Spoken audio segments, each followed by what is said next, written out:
En primera ronda tiene el uso de la palabra el diputado Ricardo Mejía Verdeja, consejero del Poder Legislativo. Gracias. Voy a alejarme un poco de la cortesía y la diplomacia que ha abundado en esta sesión. Y además lo que he dicho, lo he dicho como representante de Movimiento Ciudadano y como consejero del Poder Legislativo. No tendría hoy por qué decirlo de otra manera. En lo personal, mi respeto a quienes hoy concluyen, pero en lo institucional, mi profundo y enfático desacuerdo a su gestión. Pareciera que hay dos realidades en el país. Una, aquella que se llama la herradura de la democracia y que en realidad muchas veces es la herradura de la simulación. Y por otro lado, la opinión ciudadana agraviada por muchas de las decisiones que aquí se toman. Yo voy a hablar un poco en este tono, más en concordancia con lo que se dice afuera y sobre todo representando a los 16 millones de mexicanos que fuimos agraviados por unas de sus decisiones. En primer término, respecto a lo de la falta de nombramiento de los consejeros.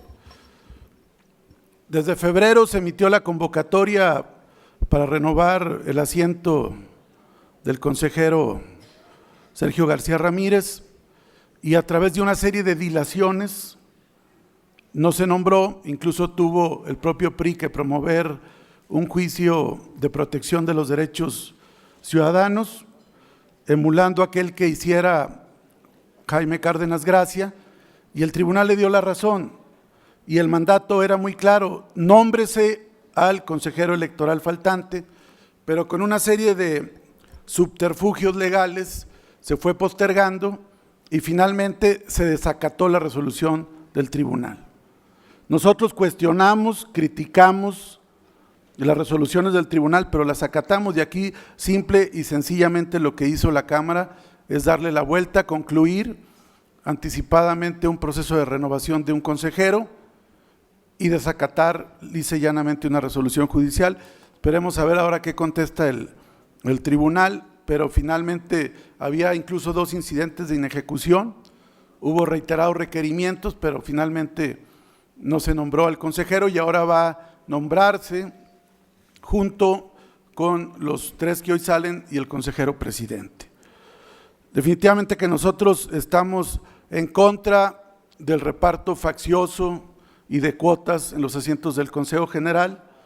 Nos parece que definitivamente eso no ayuda a la democracia y prueba de ello es parte de la gestión que hoy concluye. Si bien las personas no hacen las instituciones, sí pueden contribuir a deshacerlas o menoscabarlas.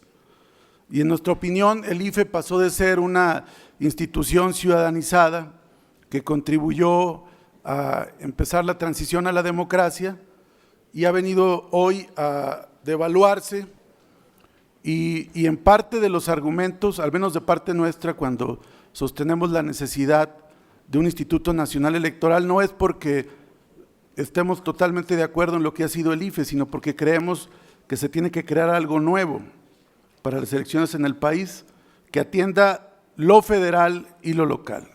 Y por eso propusimos la creación del Instituto Nacional Electoral y es uno de los contadísimos temas con los que coincidimos en estos momentos en el país con otras fuerzas políticas.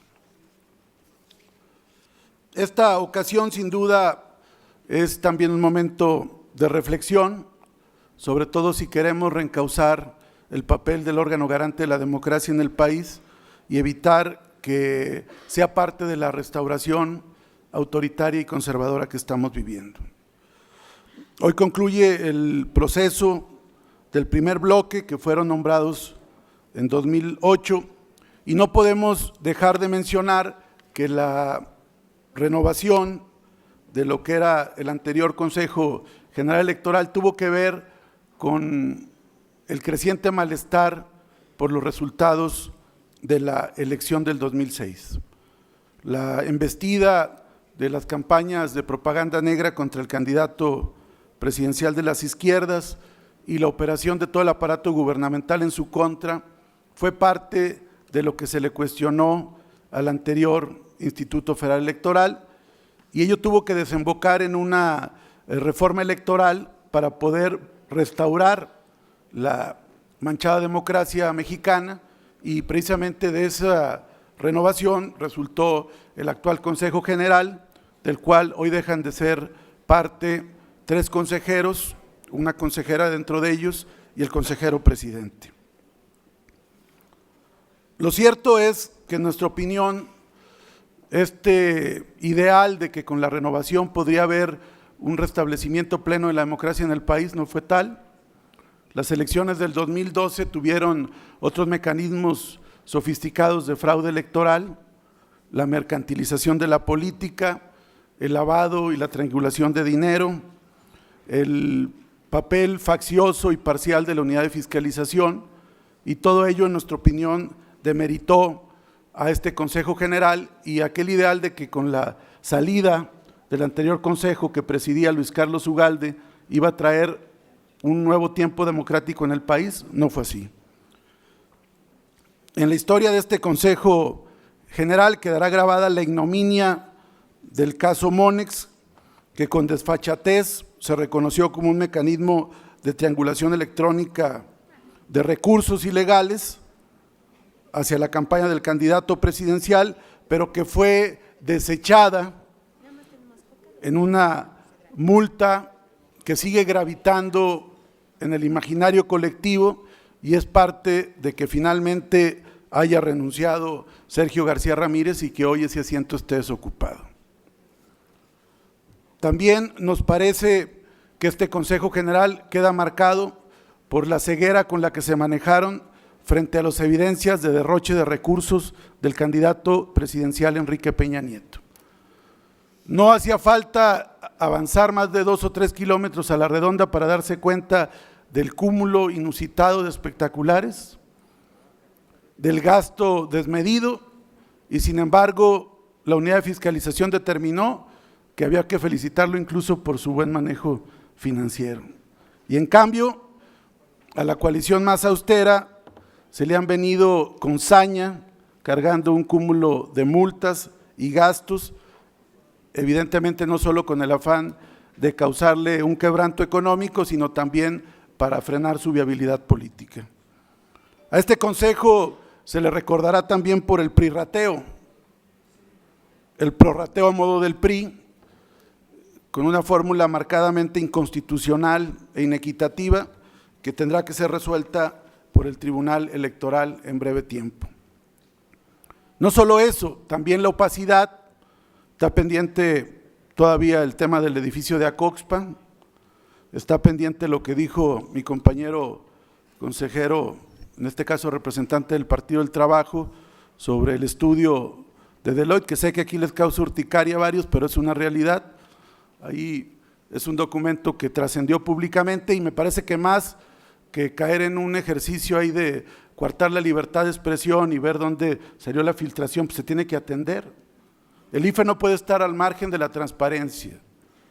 El IFE tiene que ser parte de la transparencia, y me parece que lejos de estar llamándole la atención a los medios o a las fuentes, habría que atender a cabalidad lo que dice ese estudio.